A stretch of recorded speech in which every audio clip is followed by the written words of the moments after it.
आइए प्रिय छात्रों, इस वीडियो लेक्चर में मैं आपके लिए लेकर आया हूँ 10th क्लास के अंदर जो जयशंकर प्रसाद जी की कविता है आत्मकथ्य, उसके जितने भी महत्वपूर्ण छोटे क्वेश्चन बनते हैं एक एक नंबर वाले ऑप्शन टाइप में, तो ये आप देख लीजिएगा। क्योंकि अब की बार जो आपके बोर्ड के अंदर, चाहे वो HBSC बोर्ड है, CBSE बोर्ड है, कोई भी बोर्ड है, उसके अंदर जो एग्जाम के अंदर 30 या 40 नंबर के क्वेश्चन आने के बताए जा रहे हैं कि हर एक एग्जाम के अंदर 30 या 40 नंबर के ऑप्शन टाइप आएंगे। तो ये बहुत अहम भूमिका निभाएंगे आपके 10th क्लास में अच्छे मार्क्स लाने के लिए।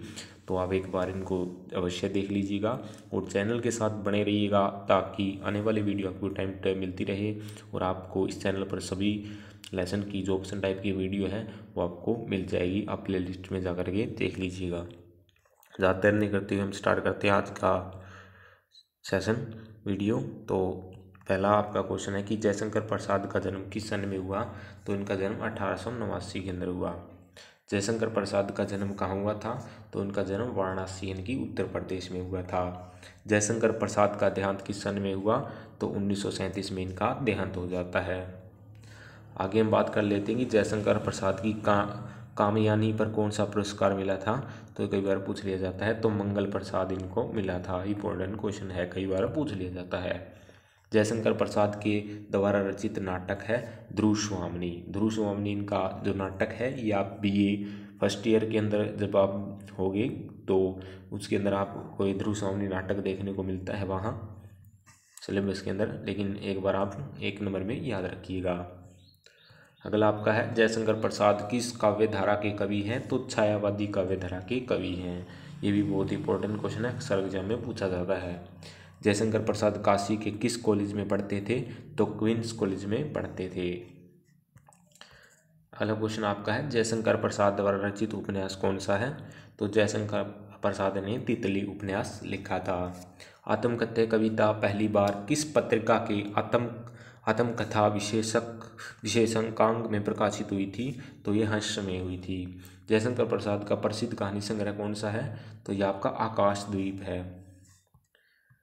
अगला आपका क्वेश्चन है कि कौन अपनी कहानी गुनगुना कर कह जाता है। तो मधुप अपनी कहानी गुनगुना कर कह जाता है। मुरझाकर क्या गिर रहा है। तो जो पत्तियां हैं वो मुरझाकर गिर रही है। क्वेश्चन नंबर 13 कि व्यंग्य मलिन उपहास क्या है। खराब ढंग से निंदा करना। लोग कवि को अपनी किस बीती को सुनाने के लिए कहते हैं। दुर्लभता दुर्लभता दुर्लभता।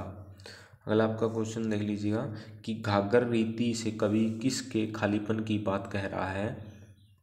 तो ये मन की। प्रवचन का अर्थ है धोखा। अगला क्वेश्चन है किसका संपन्न देखकर कवि जाग गया। तो सुख का संपन्न देखकर कवि जाग गया। अनुरागिणी उषा कैसा प्रभात होता है। तो प्रेमपूर्ण। पंथा क्या है। तो पंथा क्या है। पंथा मार्ग है। कंथा से कवि का क्या तात्पर्य है। अंतर्मन। अगला आपका क्वेश्चन है क्वेश्चन नंबर 21 औरों की सुनकर कवि क्या करना चाहता है। मौन रहना चाहता है। कवि कहते हैं औरों की बात सुननी चाहिए, खुद मौन रहना चाहिए। कवि को कोई सोई है अभी थक कर मौन रूप में क्या सोई है। तो व्यथा सोई हुई है। इसका राइट आंसर हो जाएगा। कवि ने अपनी आत्मकथा को क्या कहा है। तो अपनी आत्मकथा को भोली कहा है। अरे खिलखिलाकर हंसते होने वाली उन बातों को भी अलंकार कौन सा है। अनुप्रास। तो यहाँ ख की आवृत्ति हो रही है, तो है की आवृत्ति हो रही है, तो यहाँ अनुप्रास अलंकार है। अगला आपका क्वेश्चन है कि कवि को किन रातों की गाथा उज्जवल थी। तो चांदनी रातों की। जयशंकर प्रसाद के अनुसार आलिंगन में आते आते मुस्कुरा कर क्या क्या भाग गया। तो सुख। जयशंकर प्रसाद ने गंभीर अनंत नीलिमा में क्या होने की बात कही है। तो ये आपका इसका राइट आंसर हो जाएगा असंख्य जीवन इतिहास। जयशंकर प्रसाद ने किस की उज्जवल गाथा गाने में असमर्थ व्यक्त की है। मधुर चांदनी रातों की। अगला आपका क्वेश्चन है कि जयशंकर प्रसाद ने भावहीन मन को क्या कहा है। तो रीतिश घाघर। चांदनी रातों की गाथा कैसी कही गई है? उज्ज्वल। अगला क्वेश्चन है कि असंख्य जीवन इतिहास अपना उपहास कहाँ करते हैं? अनंत नीलिमा में।